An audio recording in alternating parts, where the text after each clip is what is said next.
Good health to you, fellow Ukrainians.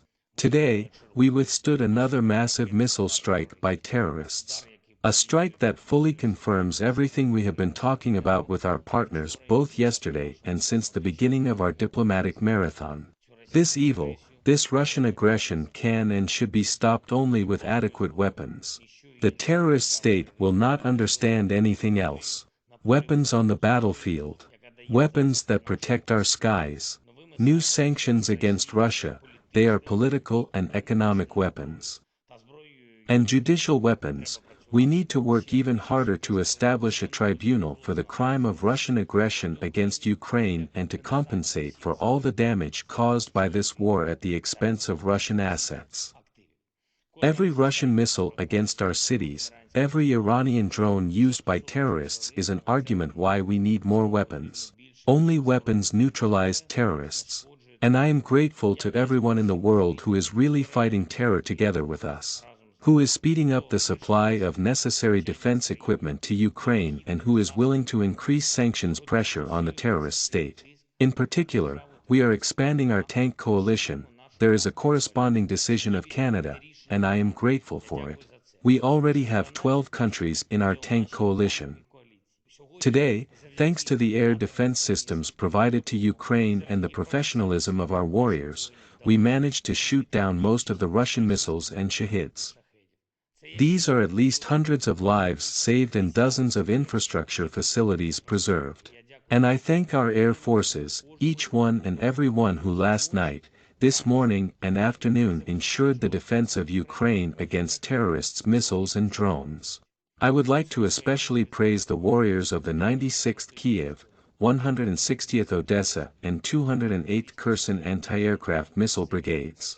Unfortunately, it is difficult to provide 100% protection with air defense alone, especially when terrorists use ballistic missiles. Today there were missile hits. Unfortunately, there are wounded and dead.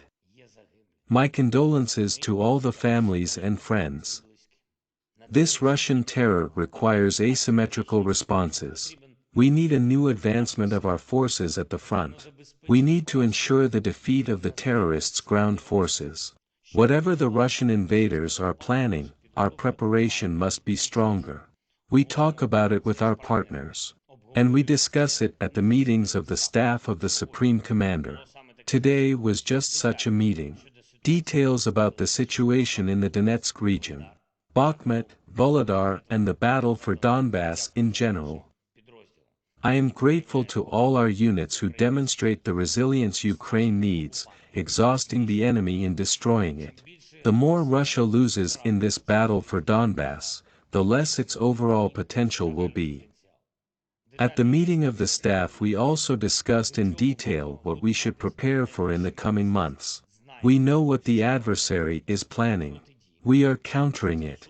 This applies both to the supply of weapons and ammunition and to the overall strengthening of our defense forces. Today, I held operational meetings on the situation in the energy sector, on existing deficits and recovery from terrorist attacks. Repair crews are working in all locations of the hits. As of now, there are electricity supply restrictions in most of our regions. The most difficult situation is in Odessa, Lviv, Vinnytsia, Kiev, Sumy and Poltava regions. Power engineers, utility workers and everyone involved in stabilizing the energy system will do everything necessary to restore generation and technical supply capacity. I thank everyone involved in this work. I also thank everyone in the world who has helped and is helping Ukraine with energy equipment. To every country, every company and every person, to those millions of our friends who, through United 24 or other support tools, prove that Russian terror must lose. And one more thing. Unfortunately, I have to repeat this for those who did not hear it well.